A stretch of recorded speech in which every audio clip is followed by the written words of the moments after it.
श्री स्वामी समर्थ. नवीन वर्षाची सुरुवात करत असताना काही उपाय जे आहेत ते आपल्याला आपल्या घरासाठी करायचे आहेत. गुढीपाडवा हा 3.5 मुहूर्तांपैकी एक असल्यामुळं या दिवशी केलेल्या उपायांना विशेष फळ मिळते. घरामध्ये लक्ष्मीचा वास कायमस्वरूपी राहावा आणि नकारात्मकता जी आहे ती आपल्या घरापासून दूर व्हावी यासाठी स्वयंपाकघरात म्हणजेच किचनमध्ये आणि मुख्य दरवाजावर बांधायच्या सिद्ध पोटलीबद्दलची जी माहिती आहे ती मी तुम्हाला सांगणार आहे. मुख्य दरवाजासाठी कल्याणकारी पोटली जी आहे ती कशी बांधावी.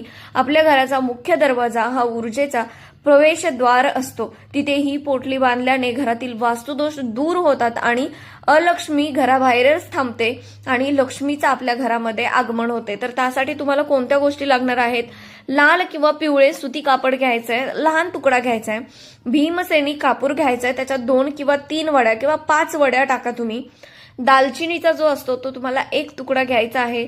7 अख्ख्या लवंगा घ्यायच्या आहेत ज्याला फूल असलं पाहिजे आणि थोडंसं काळं तीळ घ्यायचे आहेत.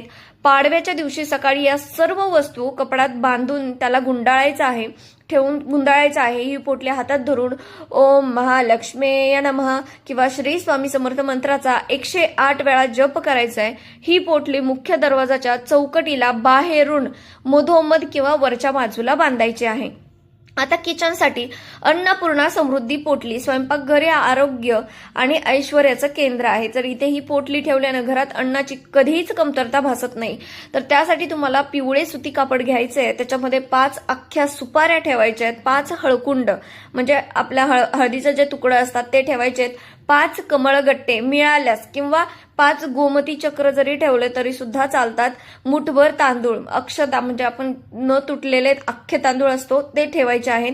या सर्व वस्तू कापडात बांधून त्याची गाठ मारायची आहे. ही पोटली आपल्या किचनमधील धान्याच्या डब्यात किंवा जिथे आपण लक्ष्मीचा म्हणजे अन्नपूर्णा मातेचा फोटो ठेवतो तिथे ठेवायचा आहे. यामुळे घरातील बरकत वाढते आणि उधळपट्टी जी आहे ती थांबून आपल्या घरामध्ये लक्ष्मीचा वास होतो. पाडव्याच्या दिवशी घरात लादी पुसताना पाण्यात थोडंसं खडं मीठ टाका.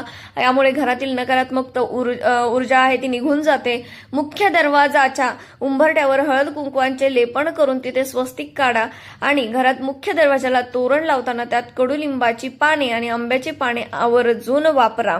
तर यंदाच्या गुढीपाडव्यासाठी लाल कापडात कापूर लवंगा आणि दालचिनी बांधून कुठे लावायचं ते सांगितलंय. पिवळ्या कापडाचा जो वस्त्राचा जो उपाय आहे तोही सांगितलेला आहे. तर हे उपाय पूर्ण श्रद्धेने करा आणि नवीन वर्षाचे स्वागत उत्साहाने करा.